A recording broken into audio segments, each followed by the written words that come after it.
Você é o curador do Museu de Arte Sacra? Eu acho que eu sou quase um curandeiro.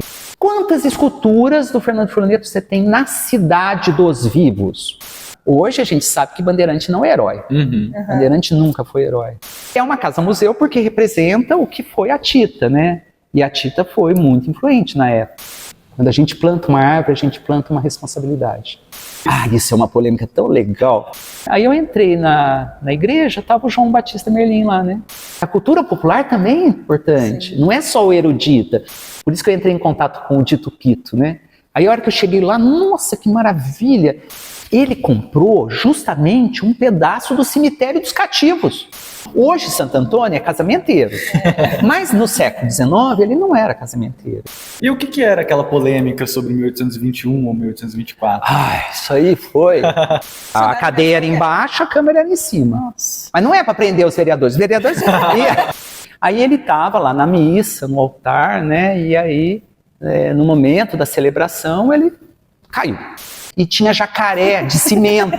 Aí os outros falam, nossa, eu lembro dos jacaré. Só não nascia maconha, mas tinha de tudo. Nossa, eu tô fazendo perguntas muito complexas. A gente é ruim em história, hein? Sou bom não.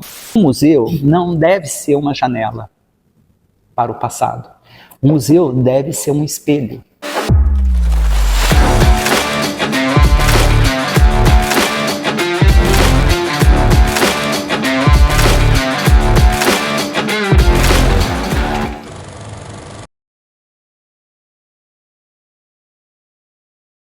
E Santo Antônio foi porque o Antônio Machado chamava Antônio, tudo bem, né? Siqueira, ele é Machado por causa da mulher.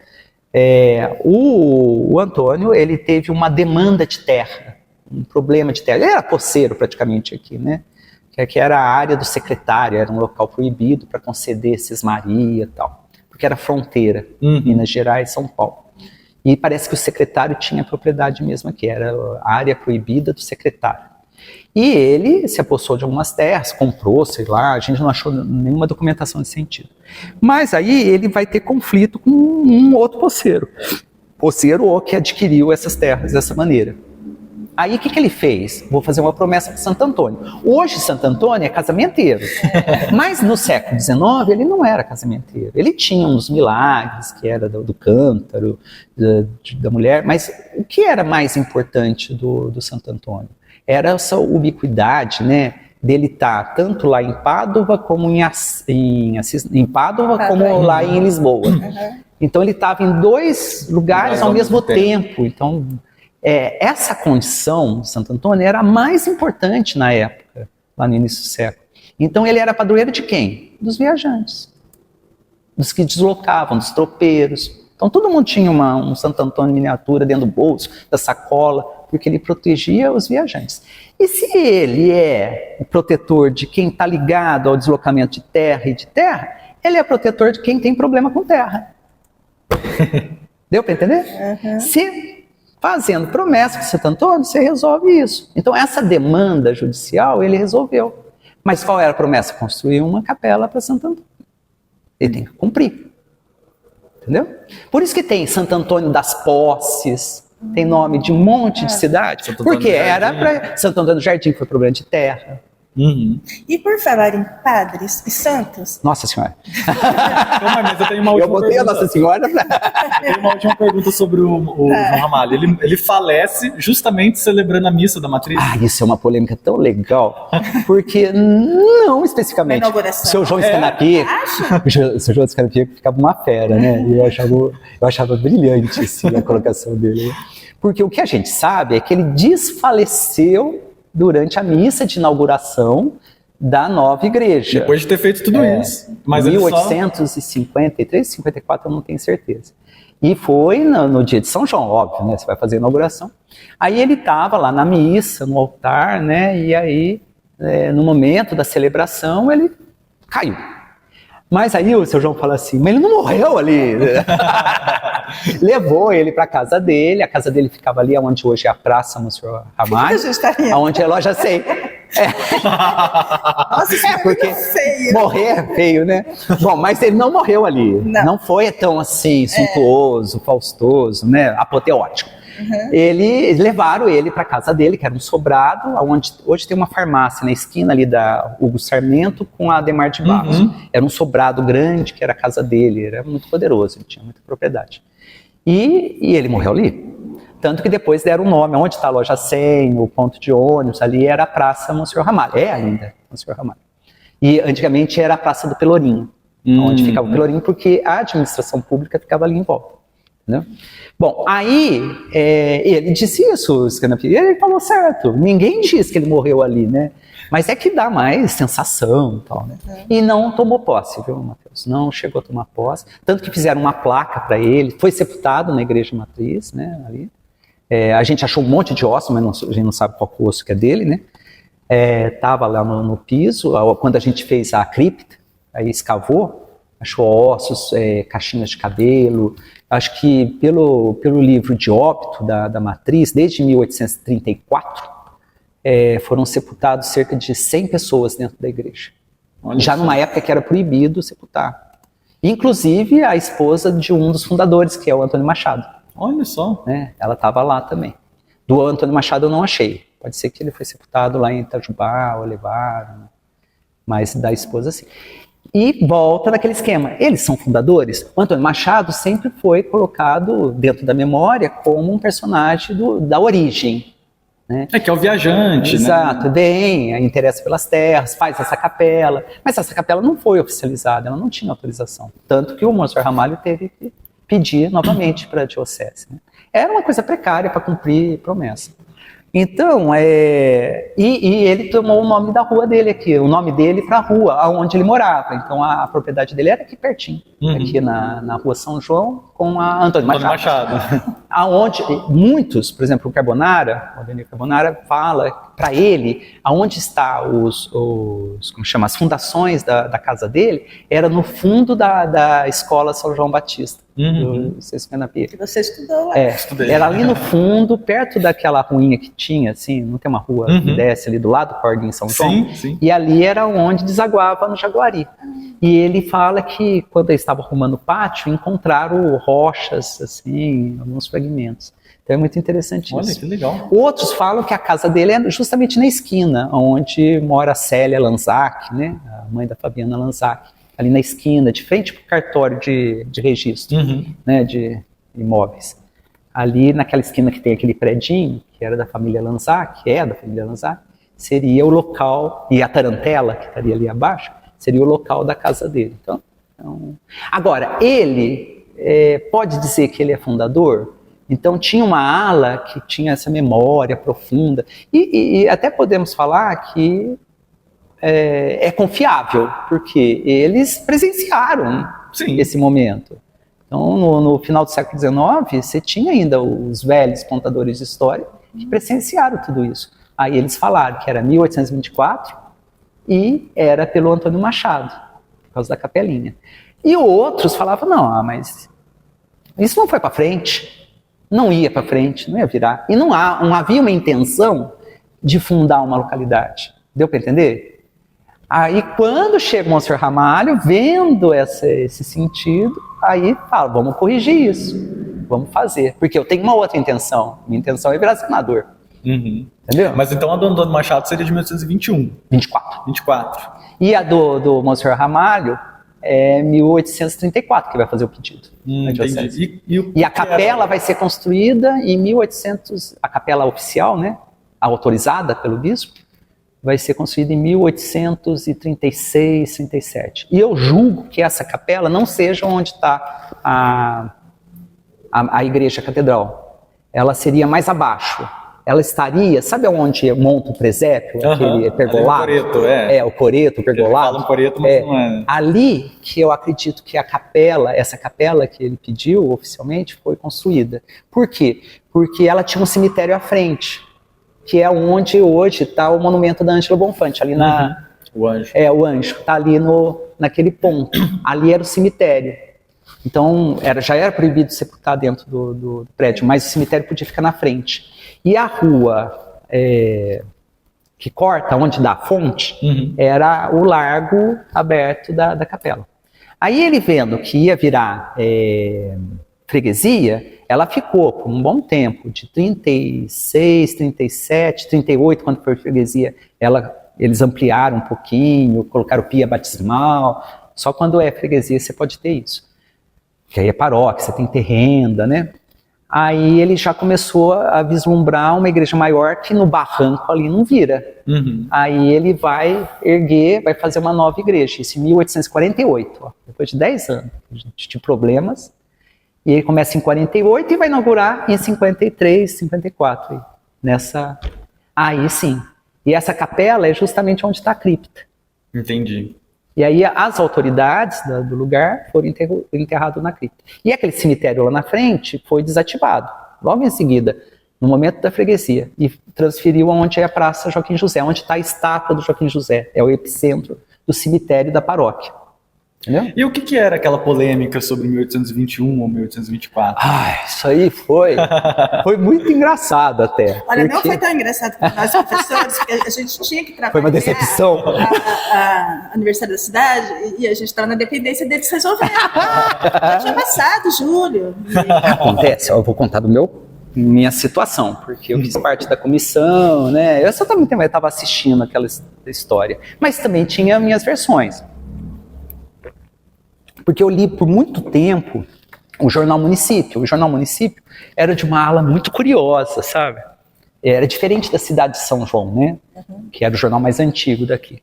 Porque eles eram mais revolucionários, eram mais jovens, isso que é gostoso de ver, né? E o Jornal Município vai ter um momento crucial, que vai ser 24, que é o agito para comemorar o centenário. Entendeu? Então, esses jovens que eram advogados, escritores, inclusive o Tias Galvão, todo mundo, né? Mas nessa época do 24 não tinha, estava mais o Lanzac Toa, entendeu? O Mansos de Andrade, todos assim revolucionários também, né? Todos pela classe trabalhadora, né? E eles começam a historiar e fuçar na história. E eles vão conversar com os mais antigos, óbvio, né? E que estão muito próximos do centenário. Se for pensar bem, pegar esses mais velhos, eles devem ter relado, ouvido falar de testemunhas da época, né? Então, eles apoiaram essa data, 24. Eles fixaram essa data, 24. Porque eles tinham como provar, assim, digamos... Eles viram. Quase. Ou eles viram pessoas que viram. O pai, eles conheceram pessoas que conheceram. O irmão mais velho. Bom, aí passou um tempo, tá? E aí eles fizeram uma campanha também, justamente essa turminha do município, do Jornal Município. Fizeram uma campanha, porque a gente precisa marcar a data, não precisa, precisamos fazer. E curioso que o que eles pensaram? Vamos fazer um monumento. Que tipo de monumento? Na época, os monumentos mais de praxe, para você marcar uma época, era um obelisco.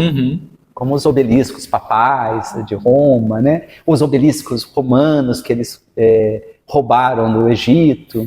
Então, é um marco, é um pirulito lá que acaba sendo visto à distância. Washington. E aí propuseram também para o amigo deles, que era o Fernando Furlaneto. Em 24 ele estava bombando junto com esses aí, todos revolucionários, né? Tudo jovem, com ideias novas, abertos, sem conservadorismo. Aí ele propõe, tudo bem, a gente faz obelisco. Põe um obelisco, lá na ponta põe uma estrela, como lá do Vaticano, entendeu? Da Piazza São Pedro. Mas vamos colocar uma escultura, porque se eu sou escultor, põe a escultura do São João aí na frente, pronto. Ele desenhou tudo, maravilha. Aonde a gente vai localizar? Onde eles localizaram esse momento? Onde? Aonde o povo contou, onde era a primeira capela. No coreto ali, na pérgola. Aí botaram a pedra fundamental. A pedra fundamental está lá na prefeitura. Não Está mais. Lá no Museu de Arte Sacra. E agora vai abrir uma exposição, né? A gente vai falar da Corte do Divino. E está lá na frente do altar que desfaleceu o Monsenhor Ramalho. Está tudo ali. Então botamos a pedra de 1924. Só botou a pedra, porque é uma iniciativa particular. A prefeitura não topou, não entrou na onda e tal. Não conseguiram fazer o monumento. Foi do próprio jornal a iniciativa. Sim, então. O jornal ia motivar, porque eram os próprios jovens que estavam fazendo o jornal. Sociedade civil. Era o João Luma, né? O João Luma era da turminha desse grupo. O Walter Luma era muito novinho, porque era mais criança. Os dois eram filhos do Carlos Luma, entendeu? O fundador do jornal. Então, o João Luma, e ele morreu jovem, o João Luma. Mas o João Luma era um dos articuladores e amigo de todo esse grupo. Então eles queriam revolucionar a cidade. E, inclusive o médico também, que transformou São João, foi justamente em 24, que eles tinham de mudar a aparência de São João, tinham de deixar ela mais cosmopolita, né? Então foi um médico, bem naquele sentido, a cidade doente, então você arranja um médico para ser prefeito, né? E era também isso aí foi muito tradicional do modernismo, né? Que já estava... Que foi o Zeca, Dr. Zeca Andrade, né? Dr. José Procópio de Andrade Júnior.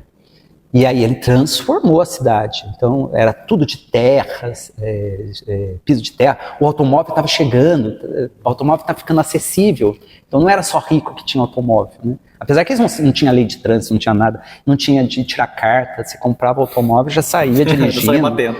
Você ia atrás dos postes, né? Já tinha poste de iluminação, né? Você ia atrás dos postes, atropelava galinha, era uma zona. Era uma corrida maluca. E poeira demais, né? Então agora não é mais de carroça. A gente precisa mudar essa aparência da cidade. Então eles começam a pôr os paralelepípedos, né? Com pedra lá da Aliança. Bom, e aí vão transformar a Avenida Dona Gertrudes. Ela vai virar uma avenida mesmo, com cara de Avenida Paulista. Todo mundo quer fazer uma vila, né? Que nem a Vila Glicínia, quer fazer uma casa como fosse uma avenida de Higienópolis, talvez. Até, né? Então ele tem que mudar essa aparência. E vai fazer a Praça Joaquim José, que era um terreirão. Estava uma bagunça a Praça Joaquim José. Estava estátua lá e um terreirão que montava circo, montava coisa para cinema, fazia a festa da nação. Não, Joaquim José, a praça mudou bastante. Aí eles fizeram uma praça super simpática. Bom, e aí o monumento não sobrou dinheiro. E passou, porque era dos jovens lá, e vocês tentam conseguir dinheiro. Não conseguiu fazer. Aí quando chegou o Henrique Cabral de Vasconcelos, isso sumiu. Que sei. Ué. Não sei, eu tô rindo, porque é muito engraçado. Quando chega o Henrique Cabral de Vasconcelos, isso foi em 38, 39, aí eles falaram assim, ué, e aquele monumento? Não vão fazer mais? Então, aí o que era 38? 1938. 38? Tava a Segunda Guerra Mundial acontecendo. Não, mas lá já ia começar. Mas não tinha começado. Mas o que aconteceu na história? O que era 100 anos atrás? 1838. Boa pergunta. Freguesia, gente. Ah, sim. Sim. Então, vamos voltar a esse monumento. Mas aí o Henrique Cabral de Vasconcelos falou assim, não, mas, gente, essa praça aqui, a praça lá da Catedral, a praça do Passeio Público, na época era Getúlio Vargas, tá parecendo o quintal da avó, né? Tudo que é planta, eles iam plantando, tinha ficheira, tinha frutífera. Pé de mamona. Pé de mamona, nascia tudo lá. Ainda nasce, ainda tem umas coisas esquisitas que nascem lá.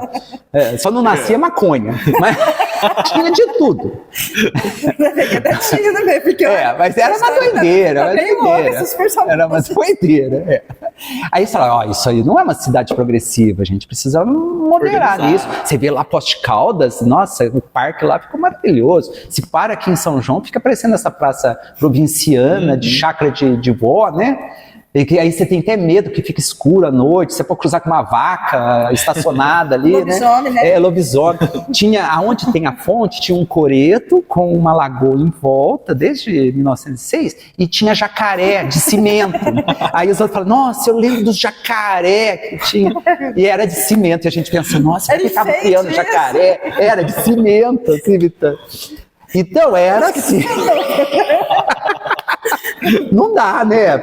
Aí o Henrique Cabral de Vasconcelos, que era lá neto da Lucina, ali do Banco do Brasil, né? Ele falou, vamos dar uma moralizada, vamos deixar mais central. E nessa época você já tinha o transporte coletivo, já tinha ônibus, as jardineiras, né? As jardineiras saía tudo ali da frente do Teatro Municipal.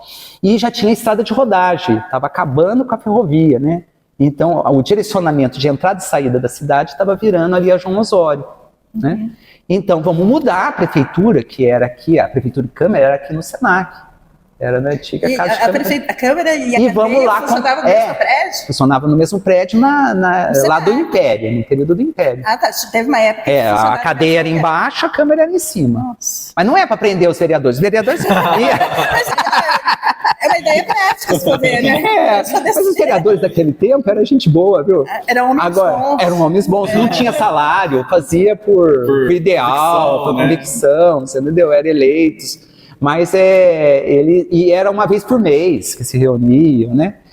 E também cadeia não servia para nada, porque não conseguia prender ninguém, né? Só ladrão de galinha, algazarra, né? Não, era o poder moderador, né? Dentro do templo lá do Império. Então essa casa de câmara e cadeia, né? Foi construída pelo Estado, né? Pelo Estado não, como chama? Pelo Estado, digamos, federal, mas era do Império. E o projeto era do Euclides da Cunha, que ele era engenheiro militar. Então era o militar que propunha o projeto. E aí ele fez o nosso aqui. E depois, na República, separa esses poderes. Naquele tempo, a Câmara ela era executivo, legislativo e judiciário. Então ela criava leis, ela punia, então por isso que eles tinham que ter cadeia. E ela executava.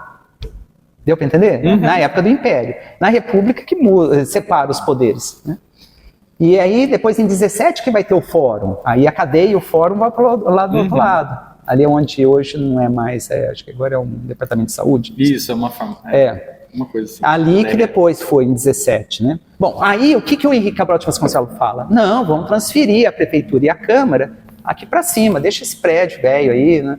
Ninguém tá vindo mais de trem, né? O trem tá ficando obsoleto, agora é estrada de rodagem.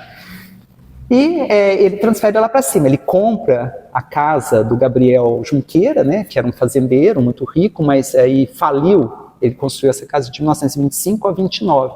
Ele faliu em 29 por causa do crack da Bolsa, era dono da Fazenda Paraíso, o Gabriel Junqueira, e ele fez uma casa digna para a Avenida Paulista, né? Tanto que ele pegou um arquiteto de lá, o Calbi, né? Aí ele faz uma casa senhorial nos trinques. Aí ficou abandonada, fechada por muito tempo. E em 38 ele compra e transforma na prefeitura, no Paço Municipal. E é maravilhosa. Né? É fantástico. E o jardim, esse jardim de avó, depunha contra. Até o jardim da Praça Joaquim José estava condizente. A avenida também já estava arrumada desde 24. Né? Aí o que ele faz? Vamos cortar todas essas árvores. Foi uma lamentação danada, né? Vamos tirar todas essas árvores. Aí a última árvore, todo mundo tirou foto embaixo dela. A última árvore desse jardim. Era como se você estivesse matando o vovozinho da vegetação são-joanense, né? Tava todo mundo lá lamentando. Aí fez aquele jardim fabuloso, cheio de escada, né? Que é o Tito Travasso, seguindo o modelo do Dieberg lá para Poços de Caldas. Então fez todo simétrico, afrancesado, nos trinques, plantou essas árvores, como chama? Que dá raiz aí, seringueira falsa, nessas ou verdadeira. São essas árvores que crescem demais, que tá lá até hoje, né? E, bom, mas enfim, era para ser um jardim para dar forma rapidamente. Aí ele falou, olha, precisa fazer um monumento. E vai lá de novo, essa geração que já envelheceu uns 10 anos, né? Vamos tentar juntar dinheiro de novo, a iniciativa particular. Eu fiz o jardim, vocês que se cuidem aí agora. Trouxe fonte, a fonte luminosa nossa foi a terceira mais antiga do Brasil, comprada da Alemanha. Era luminosa só, sabe? Não era sonora, mas tinha as luzes e tal, e não tinha aquele tanque, aquele prato que tem hoje. Aquele prato foi na época do Otávio Bastos, Dona Margarida Noronha. Aí é dos anos 60, né? Aí fez elevou esse próprio aparelho, né? E comprou as estátuas das 4 estações, porque nessa época eles inauguraram o Cristo. E foi o Otaviano Papais, lá de Campinas, que fez, né? E ele tinha feito o Cristo também de Poços de Caldas. E aí, aqui não dava para elevar muito o Cristo, né? Pegaram a primeira montanha um pouco mais alta, né? Ali perto de Santo André. E foi do meu avô que até cedeu lá, né? Que era da chácara dele. Aí fizeram o Cristo, e aí o prefeito foi lá visitar o Otaviano Papais, né? E viu essas esculturas em mármore, que hoje estão lá no foyer do teatro. E ele ficou maravilhado. Ele falou, nossa, me vende isso, falou pro Otaviano, né? Aí o Otaviano falou, não, imagina, isso aqui é um modelo, eu faço isso em cimento. Você quer que eu faça em cimento e põe lá? Ele falou, não, mas eu quero esses originais, eu pago quanto você quiser. E aí ele não resistiu o dinheiro do cara e vendeu. E olha, eu conversei com o irmão dele, que foi testemunho. Já faleceu, já, né? Óbvio. E essas estátuas vieram para cá. Bom, aí, e a estátua do monumento? Nada. E o monumento ficou muito legal, né? A gente tem até o desenho do Fernando Furlaneto, lá no Museu de Arte Sacra. Era o São João Batista, agora sem o obelisco, que já não está mais na moda, né? O belisco, né? Não está mais na moda. E põe uma escultura em bronze, porque o de mármore é muito caro, por causa das guerras, né? Já estava ficando muito caro a importação. E aí funde em bronze. E na cena de baixo, o que ele coloca? Monsenhor Ramalho celebrando a missa, quase no momento dele ter um colapso e desmaiar, né? E, infelizmente, outro monumento que não foi construído. E a pedra fundamental que estava lá na parte de cima, né, foi deslocada na parte de baixo, aonde está o monumento do Espírito Livre da Ângela. E tinha uma estrela apontando, aqui tem que ser o monumento. Mas nunca conseguiu fazer. Bom, mas por que eu estou falando isso? Por causa das datas, né? Isso. E quando 21? 21 foi uma história que surgiu quando eles foram fazer o sexcentenário de São João. Os 150 anos de São João da Boa Vista. Então calcula aí, se 100 anos é 1924, mais 50... 24. É que nós somos de humanas. Dá 74? É normal isso. Bom, 74, exatamente. E o que aconteceu? Qual data que aconteceu interessante antes de 74? 2 anos antes de 74. 72? Meu nascimento. Você nasceu em 72? Incrível. Bom, vamos descobrir. Parabéns, se é bom ou não, né? Vamos descobrir. É verdade? É verdade. Então vocês já dedaram, já. Vamos descobrir? 72. Mas não foi exatamente. Além do seu nascimento, que foi esplendoroso, né? Esfuziante. Faiscante, né, Cláudia? Foi. No mesmo lugar que você nasceu. Deve ter tido uma eclipse lunar, né? Eu acho que o tempo parou. Você nasceu de noite? Naquele momento, parou tudo? Acho que o tempo parou um pouco, assim, sabe? Foi uma fenda no espaço-tempo. Nossa, essa força energética é uma coisa nuclear, né? Então, o que foi 72? Bicentenário? A gente é ruim em história, hein? Sou bom não. 72? 1900? E 72. Bicentenário? O centenário... 150 anos. Do dia?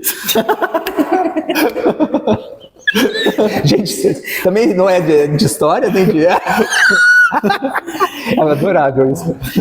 Sabe o que eu acho? Que talvez a gente tenha problema de memória. Eu estou aqui fazendo um exercício de memória, se vocês soubessem. Eu acho que são todos esses fatos, essas doenças que a gente está sendo contaminado, está quebrando, né, um pouco da nossa... que os neurônios... E a memória surge quando não deve, né? Sim. E eu acho isso incrível. Às vezes você está 3 horas da manhã... De forma inútil. Aí surge, ai meu Deus do céu, agora que veio isso? Mas agora, do chamado oral, do Loretti. Independência do Brasil, gente! Sim, muito importante. 72? 150 anos. Ai, que lindo, gente. Por isso que eu sou tão independente. Emendando, né? Tão brasileira, né? Então, brasileira. Então, em 72 teve isso. Então, eles tiveram comemoração aqui. Esses tempos eu estava recolhendo material de divulgação da prefeitura, da Câmara. É muito interessante, porque era uma data muito importante, a independência do Brasil, né? Apesar de ter sido feito por um português, né? É até muito estranho, né? Isso foi muito estranho no começo da República. É uma data muito importante para o país, né? E trouxe o corpo de Dom Pedro I para ser sepultado no monumento. Então foi uma ocasião festiva, digamos, no Brasil todo. E eles também comemoraram aqui. Nesse momento, o prefeito era o Antenor Bernardes, né, que tinha entrado. E aí uma comitiva foi lá conversar com ele. Falou assim, nossa, a gente tem que se preocupar com o sexcentenário, que é 150 anos, de São João da Boa Vista, que está se aproximando. Temos 2 anos. Chegaram lá, falaram para ele, falou, nossa, mas o que a gente pode fazer? Vamos fuçar essa história, vamos tentar entender essa história. Deu para entender? Uhum. Aí quem estava nessa comissão? Estava Maria Leonor Alvarez Silva, que era uma bibliotecária do ginásio São João, era uma pessoa que estava lidando muito com livro, com pesquisa, e estava muito disponível para isso. E a Matilde Lopes Salomão, que era uma pessoa assim, bastante investigadora, não tinha uma formação de historiadora, mas ela estava afim de fazer pesquisa, e loucuras por pesquisa. Aí as duas se propuseram, falaram assim, vamos fazer um livro, se patrocinar a pesquisa, falou para o prefeito, a gente vai nos documentos, vamos conferir esses documentos. Então vamos nos cartórios, vamos lá em Mogi, Elas foram as primeiras a fuçar. Foi uma aventura das duas, muito maluca. Principalmente da Matilde, porque a Matilde era a captadora dessas informações, e aí a Maria Leonor que ia escrever, que ela lidava mais com o jornal. E aí, no momento que elas montaram esse livro, esse grande livro, né, que é História de São João, elas encontraram, digamos, uma história mais profunda. Deu para entender? Elas descobriram um documento na Fazenda Campo Triste, que a Fazenda Campo Triste é ali onde tem o primeiro pedágio, quando você vai para Guaí. Sei. Quando você está saindo ali perto do aeroporto, ali no aeroporto mesmo, de São João, ali é Campo Triste.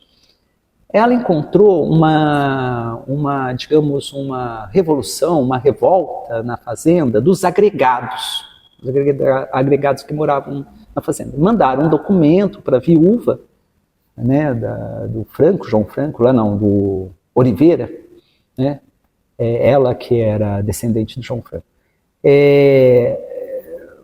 assinando com cruz e tal, que eles iam sair da fazenda e abandonar e ia se espalhar. Motim mesmo. E isso que data 1821. Quando elas acharam esse documento, ela fala, nossa, então isso aqui estava ocupado bem antes. E se eles, mas aí, eu tô colocando, e se eles, então vamos botar entre aspas, se eles estão resolvidos em abandonar essa propriedade e fundar um povoamento, então é eles que fundaram, eles vieram para cá, mas gente, tudo isso é uma hipótese. Então você pega um documento, aí você fala, nossa, olha, eles estão abandonando essa localidade, revoltados, a viúva está dando autorização para sair, então eles vão tudo aqui por Corguinho São João, e vão fundar isso? Não, calma aí, tem alguma coisa estranha aí. Então não é a partir de um documento que você vai jogar toda essa hipótese. Mesmo que seja uma hipótese plausível. Sim, sim. E outro fator importante, o Campo Triste, então eu estou falando de uma coisa que é da minha família também, depois eu descobri, né, mais tarde, descobri que eu sou um dos descendentes do Campo Triste, né. Meu avô sempre falava, olha, quando a gente ia para Guaí, né, eu lembro, parece que direitinho, a gente ia de Fusca, e meu avô, o Zequinha Rodrigues, ele falava assim, meu umbigo está enterrado ali atrás daquela casa. E eu nunca dei bola. E eu ficava toda hora que passava, meu umbigo está enterrado ali atrás da casa. Ele nasceu no Campo Triste. Ele é descendente desses pioneiros. Né? E aí eu nunca dei bola para isso, depois que eu fui entender. E elas, quando elas pegaram essa informação, o que é interessante, a família Franco, Oliveira, ela está ligada à família qual? A Valim, do Bernardes, do Antenor Bernardes. Entendeu? Que ela descobriu a origem, digamos, ela atribuiu a origem, eles que fundaram São João. Elas chegaram por causa desse documento. Esse grupo é que fundou. Mas então esse grupo tem a ver com a família do prefeito. Aí o prefeito se animou. Entendeu? Horas, vamos patrocinar esse livro, estou adorando, né? E vamos tentar, aí elas começaram assim, juntando tudo, vamos desmistificar essa questão do Monsenhor Ramalho ser o fundador. Ou Antônio Machado ser o fundador. Se é 1824, vamos para 1821. Por quê? Olha outro fator, isso é tudo que eu fui chegando de conclusão. Isso não está no levantamento lá no dossiê que fizemos para mudar a data. Mas é importante vocês prestarem atenção nisso. O que significava você recuar 3 anos, né, na data de fundação? A princípio que a cidade é mais velha do que todo mundo pensava. Não, mas o que isso significa de glória, de importância do município? Ele fica próximo à independência. Antes da independência. Então ele estaria no período colonial ou de reino. Entendi. Deu para entender? E que importância é essa para um município paulista? Nossa, eu estou fazendo perguntas muito complexas. Terra de Você é Bandeirantes. Bandeirantes. Na PUC? Terra de Bandeirantes, que era uma glória. Bandeirantes Se você e isso também é algo muito equivocado. Hoje a gente sabe que Bandeirante não é herói. Bandeirante nunca foi herói e nunca teve interesse de fundar lugares e tal. Eles queriam ganhar dinheiro, escravizando o índio, procurar riqueza, e quando encontrasse, ele ia gastar tudo, torrar tudo lá na Europa. Tá pouco se lixando com a localidade. Né? Mas na época não, era um jeito de você falar, quanto mais antigo, é desbravador, descobridor, então era outro tratamento. Deu para entender? Aí o que elas fizeram? Elas começaram a dar essa atribuição, mas em momento algum elas disseram que o município foi fundado em 1821. Eu tenho esse livro. Então quem é que falou isso? Aí eu fiz uma fuçada. Não, a prefeitura veio concluindo. Entendi. Ela fechou a data. Aí eu fui fuçar. Eu tenho todos os jornais, eu e a Zete Cunha fomos proprietários do jornal Cidade de São João, que é o mais antigo de São João. Então eu tinha todo o arquivo, aí eu fui começando a fuçar todo o arquivo da cidade. Hoje eu doei tudo pro arquivo, né, público. Aí eu fui percebendo qual foi o momento que a cidade começou a falar que a data era 21. E também pesquisei no Jornal Município. Foi a partir do Simeão, do prefeito Simeão. Aí eles começaram a comemorar como 1821. Então todas essas propagandas que você fazia no suplemento especial de aniversário, começou a jogar essa data. Aí eu falei, gente, mas quem é que está apontando essa? Aí eu fiquei assim, já instigando, mas quem que está construindo isso aí e tal? Eram os redatores do município. Olha só. Era a Maria Isabel Pereira, Artem. Porque eles leram isso no livro da Maria Leonor, aí falaram, olha... Então foi assim um conjunto. E aí o Simeão foi o primeiro a ter uma assessoria de imprensa. Antigamente não existia isso na prefeitura. Aí a assessoria de imprensa tinha de fornecer releases sobre a história de São João. Aí começaram a adotar essa data. Então um copia do outro, suplemento. Aí começou 1821, 1821, até chegar o momento que algum vereador falou assim, vamos oficializar essa data. Porque está errado. Se todo mundo está escrevendo que é 1821, então a prefeitura não pode adotar 1824. E é muito mais interessante ser mais velho. Por causa da glória. Exatamente. Deu para entender agora? Agora, como quebrar isso? Polêmica, né? E pauleira, quase apanhamos. Não é simples. É que foi muito engraçado, porque eu estava na assessoria da prefeitura quando voltou a ser 24. Então, e aí eu lembro que eu fiz em um ano o especial de 194 anos e no outro ano eu fiz o de 197. Então, o contrário. Virou uma confusão. 197, então, uma hora recua, outra hora avança. Mas é isso que eu quero falar para vocês. Não existe culpado. Citei alguns nomes, né? Mas não existe culpado. Ninguém teve essa intenção. Foi uma conjunção de fatores. Em que todo mundo também que precisava. E que precisava. Porque aí já estava tendo mais evento, tinha mais EAP, tinha mais show, tinha divulgação, tinha internet que estava começando, você precisava fornecer. E aí ficava aquela confusão. E agora? Quem é? Mas eu estou vendo mais constante essa... Então, é aquela coisa que vai espalhando, vai transformando. E aí, depois, como você mudar? E foi complicado pra gente, porque a gente estava próximo da data de 2021. Isso. Então, tinha muita gente com iniciativas já pronto para comemorar o bicentenário. E aí, eles achavam assim que a gente estava querendo ir contra o projeto dessas pessoas. Aí virou um angu. E diga-se de passagem ainda bem, né? Porque ele ia pegar a pandemia.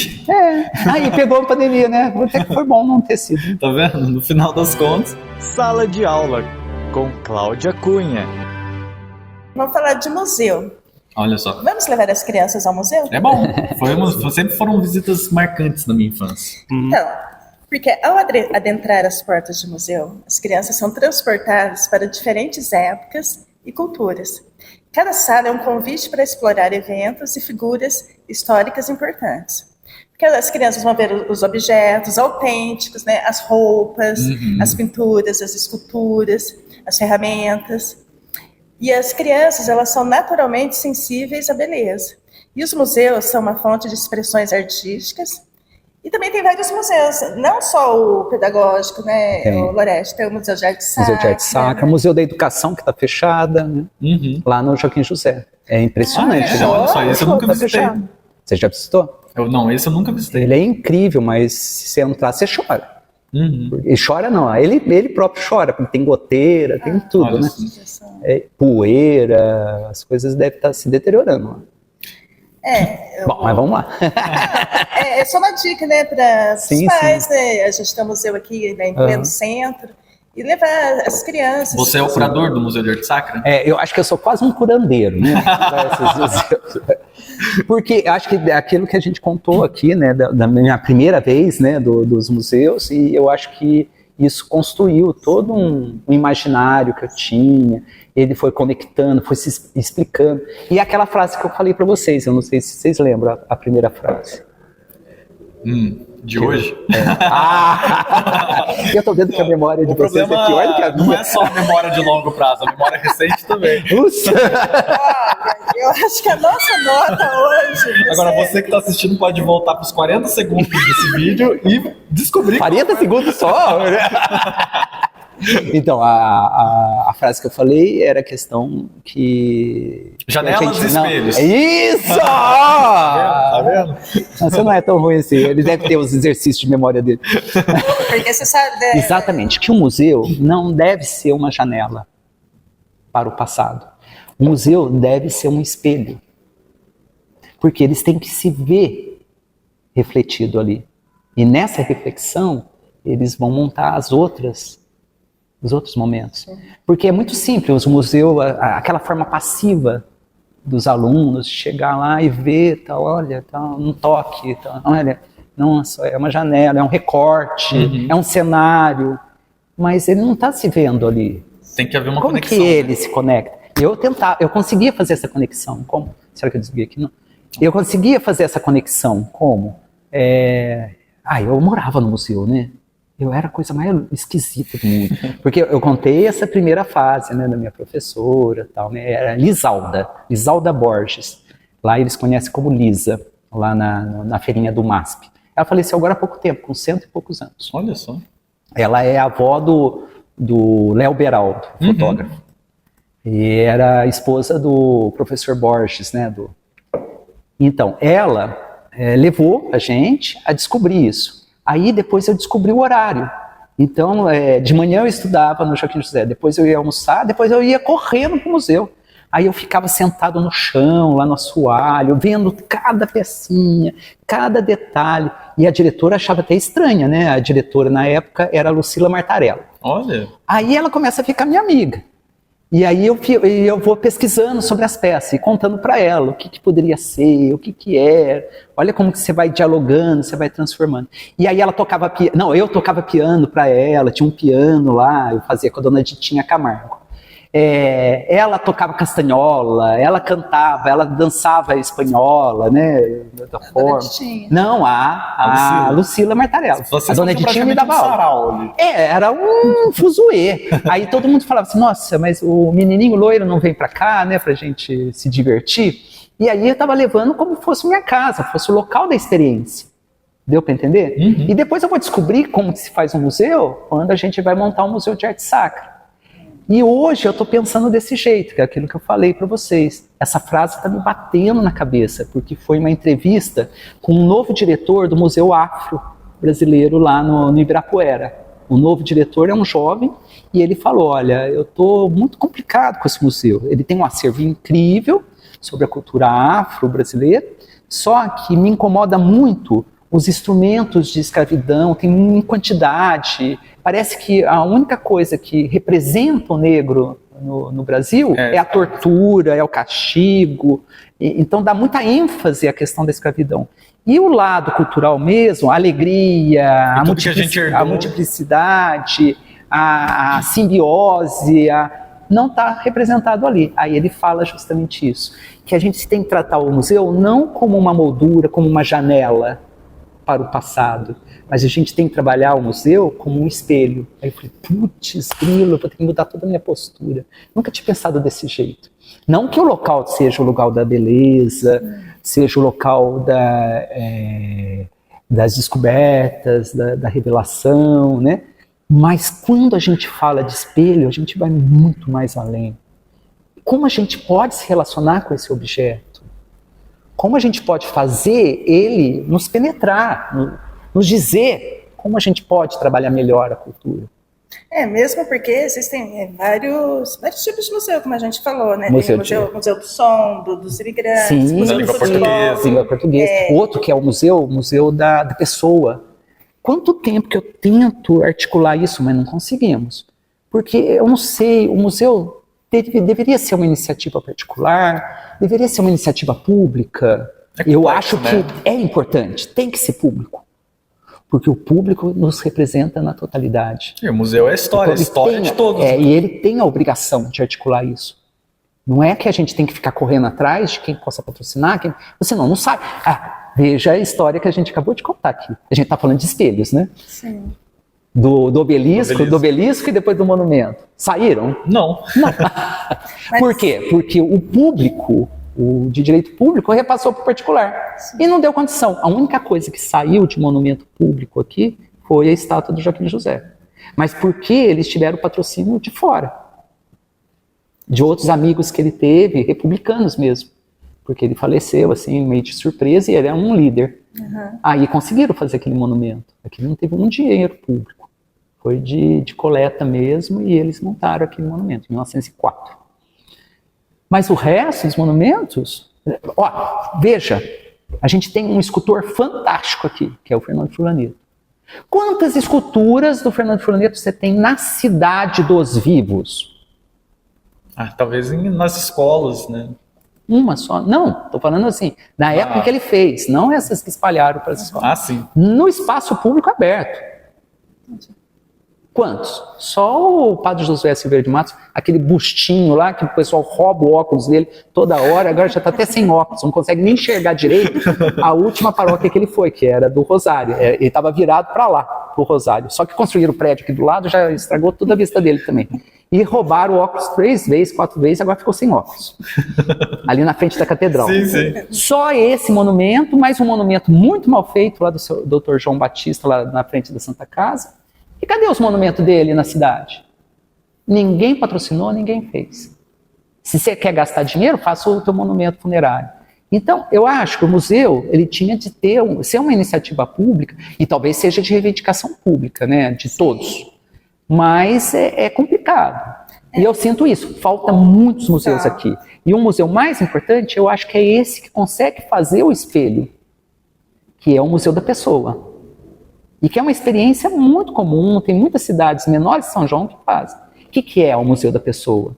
É aquele museu que capta, ele grava, é o que vocês estão fazendo. Grava, qualquer pessoa pode ir lá, ela vai contar, relatar a vida dela, se ela acha que ela tem muita coisa para contar, ela vai gravar essa entrevista, entendeu? Ela vai ter várias sessões, porque às vezes a vida dela é enorme, tem muita coisa, às vezes tem até receita para contar, né? É importante. Até os perigos das receitas, sei lá.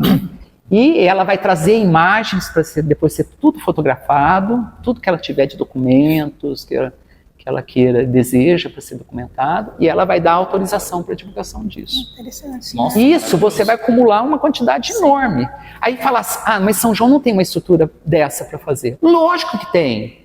Tem o laboratório da Unify, que é uma autarquia, é pública. Deveria estar fazendo isso para sempre. E imagina quantas exposições você pode fazer a partir disso. Eu não sei se você conhece o Museu do Café em Ribeirão Preto.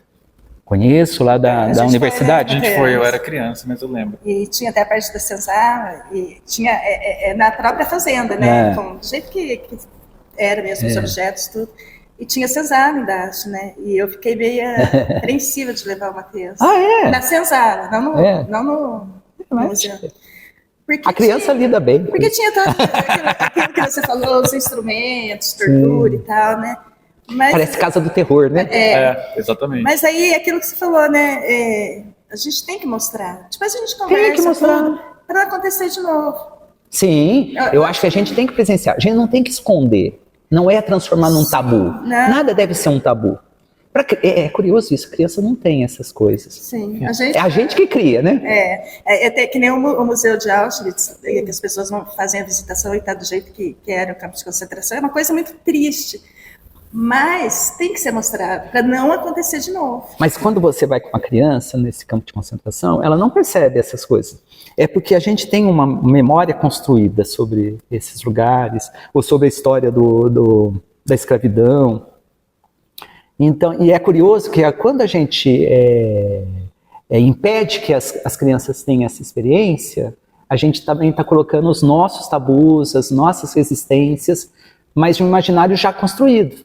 Né? Mas eu entendo, o que ele quis dizer não é que não é para mostrar essa etapa da escravidão, mas é para dar ênfase no que ele quer para o futuro. Não é você montar cenários, montar a situação, é o tipo de museu que a gente tem muito por aí. Mas eu também não nego que a gente tem museu, casa-museu.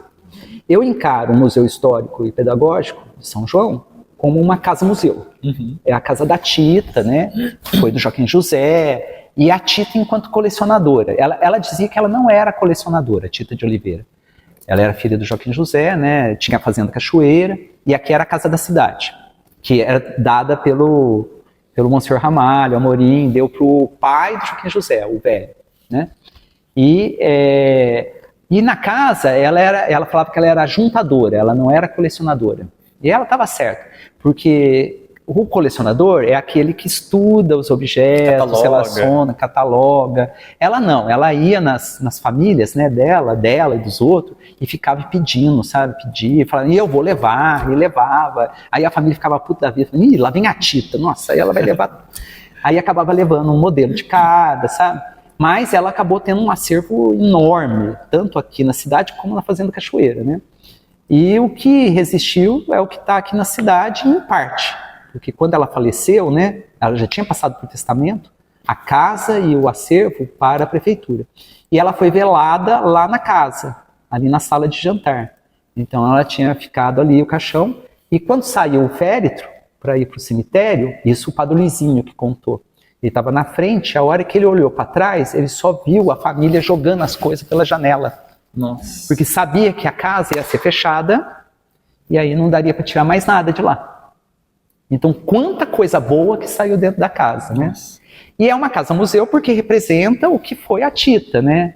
E a Tita foi muito influente na época, né? Assim, ela queria doar tudo para o Museu do Ipiranga.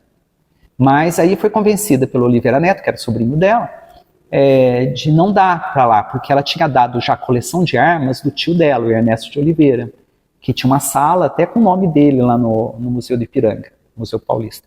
E ele tinha passado lá no museu e viu que não tinha placa nenhuma dizendo que era dele. Né? E era uma coleção muito interessante de armas. Tinha até armadura medieval. Nossa. Esses tempos eles estavam entrando em contato comigo para tentar identificar, porque eu tinha fotos lá na fazenda do refúgio. Ele com as coisas, então mostrava para o pessoal. E ele tinha uma coleção de moedas também muito importante, né? E tinha antes de Cristo, moedas antes de Cristo, era uma coleção incrível. Aí o que ela fez? Ela fez uma sala, né, porque ela herdou tudo isso do tio Ernesto. Ela fez uma sala, na sala de visita, uma sala museu. Ela chamou o marceneiro lá, o Nora, né, em 52, e ela mandou fazer as vitrines, mandou arrumar todas as janelas da casa, pensando, futuramente aqui vai ser um museuzinho. E ela fechava essa sala para ninguém invadir e desfalcar as peças. Né? Então, o melhor ela colocava nessa sala, que é aquela sala de entrada. Né? E aí é uma casa-museu. Então, eu encaro como uma casa-museu. E casa-museu também é importante, mas ela tem que ter esse reflexo, ela tem que se transformar num espelho. Né? Eu acho que ela é histórica. O Museu de Arte Sacra foi fundado por causa da reforma da catedral. foi o contato mais direto. Eu sou um dos fundadores do Museu de Arte Sacra. Foi em 1987, em janeiro de 87. E foi o João Batista Merlin. E ele era engenheiro, ele teve um desentendimento lá no Teatro Municipal, ele estava vindo de Brasília, né, para cá, para fixar a cidade natal, e aí teve um desentendimento com a equipe que estava restaurando o teatro, então ele decidiu apoiar então, a restauração da catedral, que estava caindo um pouco. E aí um dia, eu tinha entrado na faculdade de arquitetura nessa ocasião. Isso na década de 80, né? 87 foi a inauguração do Museu de Arte Sacra. 86. Uhum. Eu entrei em 86 na faculdade de arquitetura lá em Campinas. E aí em julho, né, que era férias, eu voltei para São João e fui lá na igreja. Eu vi um monte de madeira lá fora. E essa madeira era tudo forro. Aí eu perguntei, o que vocês vão fazer com essas madeiras? Era tudo forro pintado, estava tudo pintado. Isso aí é para fogueira de São João, né? Tá fazendo a festa de São João. Aí eu fiquei meio assim, né? Aí eu entrei na igreja, tava o João Batista Merlin lá, né? Aí eu falei, nossa, o que tá acontecendo e tal? Aí ele contou que eles estavam pensando em restaurar, que tava tudo com cupim. E aí ele vendo o meu interesse, né? Ele falou, você não quer estagiar aqui? Não, porque parece que você gosta dessa área. Por que não, né? Tô de férias mesmo. Eu posso vir. E aí fiquei com ele, trabalhando lá. No final do ano, eu montei uma exposição dentro da igreja, ainda em obra, uma exposição com todas as imagens que estavam na sacristia, na torre. Eu fui catando tudo e fui fazendo uns panos, pegando os panos e descendo, para apresentar para uma equipe do Rio de Janeiro, que era do Museu Histórico Nacional, do Museu Nacional de Belas Artes, eram tudo umas equipes. Aí ele falou, olha, eles estão vindo aqui para montar um museu. Aí ele falou, você topa? Eu falei, topo, vamos embora. Aí fizemos o Museu de Arte Sacra. E aí o Museu de Arte Sacra é da diocese, não é só de São João da Boa Vista. E a diocese tem 21 cidades na região. Então juntou todas as peças, a gente foi caçando peças para tudo quanto é lugar. Justamente essas peças que não estavam sendo utilizadas e que estavam correndo risco, porque os antiquários iam lá e ofereciam para os padres e acabavam levando. E aí a gente conseguiu montar um dos melhores acervos de arte sacra do Brasil. Ele é considerado pelo Museu de Arte Sacra de São Paulo como um dos melhores museus de arte sacra do Brasil. Não, e a visualização mesmo, quando a gente entra ali, vê, consegue apreciar mesmo, né? É tudo pensado ali. Sim, é dinâmico também, muda, né? E o que eles julgam, viu, Matheus, é o acervo, porque a gente não teve preconceito com o acervo. Uhum. E isso foi uma das políticas que eu e o João adotamos. Infelizmente o João faleceu muito precoce, né? Foi em 91. Mas ele é reconhecido até hoje. Até hoje, porque ele mudou bastante o rumo da cultura aqui. Mas a gente não tinha preconceito com peça. Enquanto os outros museus falavam assim, tem que ser século XIX, tem que ser de madeira, tem que ser precioso, blá, blá. Eu falei assim, mas as coisas de hoje vão ficar velhas amanhã. E quem é que vai proteger esse acervo? Aí eu falava assim, o que se tiver em casa, morreu uma velhinha, o que se tiver em casa, manda para mim lá, que eu dou uma triagem. Aí eu comecei a guardar até plástico duro, plástico baquelite, o que fosse de plástico, o que fosse cultural, que era colorido, que era brega. Por exemplo, a gente fez uma coleção de televisãozinha da Aparecida, sabe? Que era o sucesso da televisão, com aquele pé de palito. Era incrível. Aí tinha a Aparecida no meio, fazia com vidro fantasia, né? Então, binóculos, a gente tem uma coleção de binóculos, até binóculo que mexe, assim. Por quê? Porque isso vai ser difícil depois você conseguir futuramente. E era manancial para a exposição. Então, você não pode ter lacunas. Você tem que demonstrar que aquilo é importante também.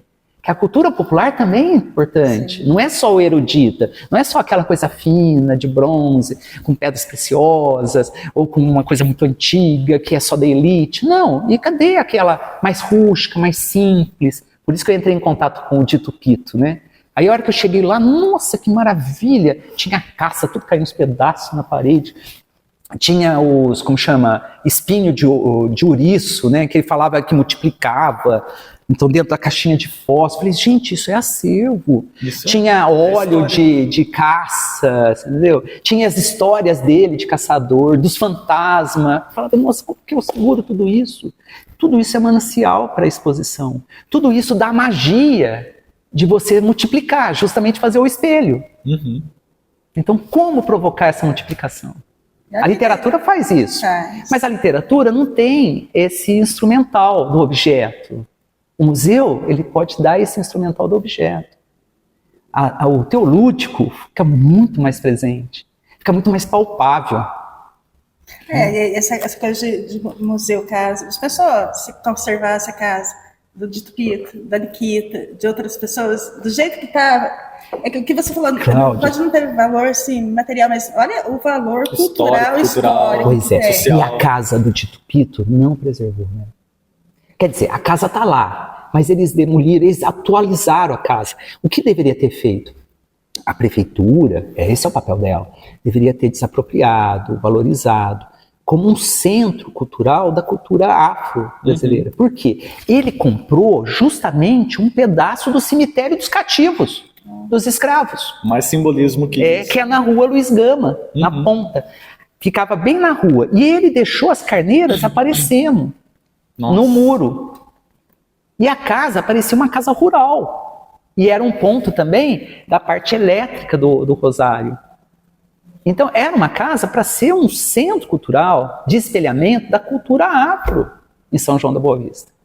Porque quantos nem chegaram a ser escravos, eram escravos de nação, chegavam, ficavam de quarentena onde é a Igreja do Rosário, ali era um barracão, porque tinha de ficar de quarentena.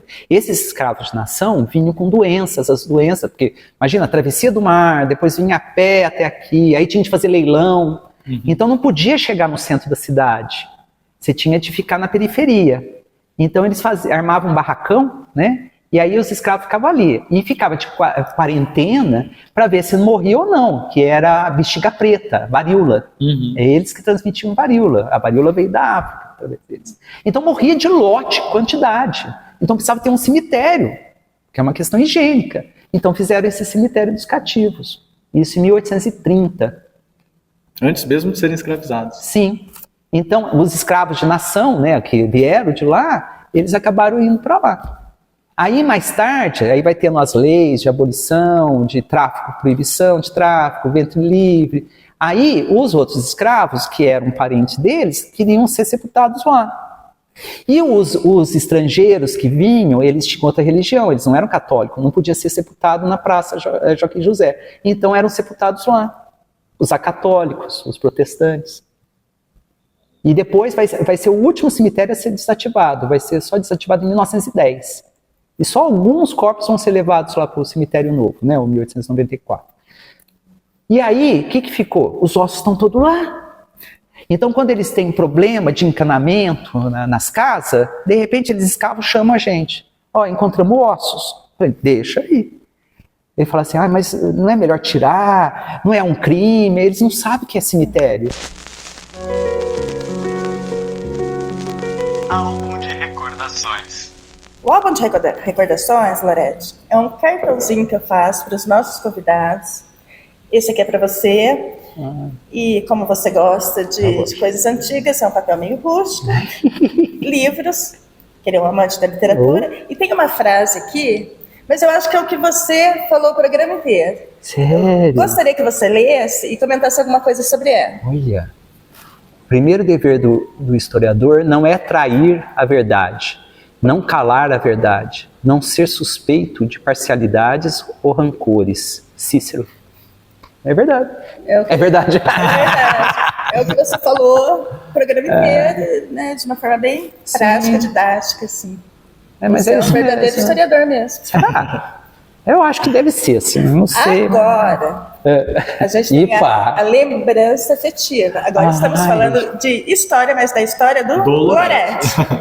É da primeira infância, que é o que mais impacta na nossa vida adulta, do 0 aos 7 anos, tudo o que acontece. Mas você vai ter uma lembrança boa do Loretti pequenininho. Do 0 ao 7, Loretinho. Loretinha.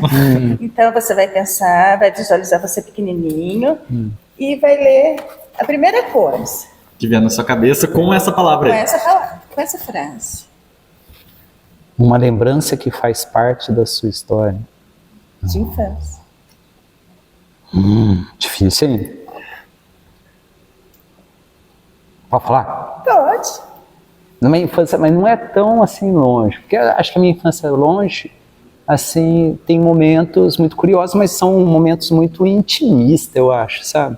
Acho que eu tinha um mundo em construção e poucas pessoas participavam, né? Mas o momento que eu acho que até está muito condizente agora foi quando eu saí da escola, né, aos 7 anos, em 1974, em 24 de junho de 1974, saí do Joaquim José e ia voltar para casa, né? E de repente eu vi um movimento na praça. E o que era aquele movimento na praça? Eles estavam plantando um pau-brasil. Era o prefeito, Antônio Bernardes, estavam plantando em comemoração ao sexcentenário de São João da Boa Vista. E eu nem percebi, mas eu fiquei tão curioso com aquilo, e essa árvore para mim era um símbolo, sempre foi. Sempre falava assim, nossa, o que deu da árvore? Porque o pau-brasil demora para crescer, né? Então o plantio de uma árvore para comemorar o sexcentenário de São João. E eu falei, poxa, o que deu dela, né? Deu uma ventania um tempo, aí quebrou essa árvore. Ela está atrás do posto policial. Ela está lá ainda? Ela está lá ainda. Está um pedaço dela. Porque ela quebrou naquela tempestade horrível. De 2008. Então toda hora eu ia lá interrogá-la. Parece que ela é um personagem que está pivotando a minha história, né? Então, não sei se dá para entender Lógico isso. Que dá. Se uma lembrança que faz parte da sua história. Eu acho que faz parte da minha história e faz parte da história da cidade. O que faz bastante sentido. Faz muito. Bom, e eu senti muito na hora que ela quebrou, né? Aí ela quebrou ao meio. Porque a árvore pau-brasil, apesar de ser tão simbólica assim, ela demora para crescer, né? Então, eu acho que a gente tem que prestar atenção nessas coisas que demoram para crescer. Elas não podem ser banalizada, entendeu? Não pode ser colocada de escanteio, não é assim, a gente planta uma árvore, a gente está contribuindo, a gente está transformando, não, a gente planta responsabilidade, então a gente tem que observar o que a gente fez, o que a gente plantou, então eu acho que é mais esse significado, quando a gente planta uma árvore, a gente planta uma responsabilidade. Então eu vi eles plantarem uma árvore, eu vi eles plantarem uma responsabilidade. Comemorar um aniversário da cidade. E de repente eu vi eles abandonarem. É o vácuo que eu estava falando para vocês. Então a gente tem que tomar cuidado com esse vácuo. A gente nunca pode deixar esse vácuo acontecer. A gente tem que sempre atrapalhar o vácuo. Bonita lembrança. Esse é seu. Bom, obrigado. Infelizmente, a gente está chegando... Esse é seu. Infelizmente, é que ela não sabia. Muito obrigado. Ao fim dessa aula de história com Gorete. Foi fantástico. Ai, que bom. Como a gente falou aqui em off, eu poderia ficar a noite toda aqui, mas vai ter mais, Gorete. Com certeza. Pode ter certeza. E parabéns pelo excelente profissional que você Obrigado. E por tudo que você contribuiu para a nossa cidade. A gente está comemorando os 200 anos e você faz parte dessa comemoração. Bom, eu também agradeço pela contribuição histórica com a gente, né, e também de humor. Foi uma entrevista deliciosa e eu queria fechar fazendo uma última pergunta, que é uma última pergunta bem óbvia, na verdade. Geralmente eu fecho com uma reflexão, coloco o nosso entrevistado em xeque, mas hoje eu acho que vai ser bem tranquilo, porque vai ligar diretamente com o que você falou na sua primeira frase. O que esperar, então, para os próximos 200 anos da cidade? O que você espera? Nossa, agora você me destruiu. É pouca palavra? São Isso poucas porque palavras? A pergunta simples. Era simples. Mas você está falando de espelhos desde o começo? Terrível. A gente é responsável por isso também, né? Eu senti um arzinho de vingança. Agora. Olha, eu tenho esperança, sim. Acho que esperança é a última que morre, lógico, né? Mas, ou a esperança a gente nunca deixa morrer, né? E então eu espero que São João reconheça mais esse seu passado, esse paraíso que foi construído, sabe? Porque um dia me perguntaram justamente isso, como você encara essa realidade? Até fui para um programa. Como que se encara essa realidade do campo, da montanha? Aí eu falei, não, eu acho que tudo isso não é uma naturalidade, não é natural. Tudo isso foi construído por gerações, entendeu? E construído por causa do desejo mesmo de ser feliz, de estar bem, de pensar em outras gerações que você tem, pensar nos seus filhos, nos seus netos. Então, e é também nesse sentido de responsabilidade. A gente tem uma grande responsabilidade por isso. Então, é lógico, quando eu falo que eu estou desanimado, eu acho que eu estou menos produtivo, não é que eu não estou mais tendo capacidade para isso e eu não estou nem dando espaço para a esperança, né? A minha esperança é eu conseguir ajudar mais ainda nessa preservação desse paraíso construído, e que São João seja cada vez melhor, né? Então eu espero nisso, e principalmente na área cultural, porque eu acho que cultura é a base de tudo, não tem essa separação, né? Está parecendo essa departamentalização da prefeitura. Qual que é o que vale mais? Ambiente, cultura, turismo. Não, quem vale mais é a cultura. Porque a cultura é a base de tudo. Cultura é o que o homem faz. Sim. Entendeu? É o cultivar, é a questão cultivar. A cultura é a base de tudo. É a que nos dá resistência, é o que nos dá sobrevivência, é o que nos faz feliz, o que nos faz relacionar com as pessoas, é o que nos fortalece. E nada melhor do que o fortalecimento da nossa vida, né? Para a nossa vida e para nossas relações. O mais legal é que ele vai estar aqui nesses próximos 200 anos, porque ele é um imortal da academia. Isso aqui que vantajoso, não é? E tem esse outro passo, você está abrindo mais essa? Que a gente nem falou de academia, né? A gente vai ter que falar do próximo programa. Nós vamos fazer um programa só da Academia de Letras. Aí eu explico o que é imortalidade, gente. Não é assim tão simples, não. Não é simples ser imortal. Não ser imortal. O que é outra responsabilidade. Depois eu explico isso. Que imortalidade, na verdade, os imortais, eles são provocados. Nós provocamos a imortalidade de cada um, né? Então, a academia tem esse papel. E a imortalidade de cada um, como assim? É da pessoa? Não. É da produção cultural da pessoa. Então, o que a gente zela aqui é pela imortalidade das letras, do texto, da produção de cada um.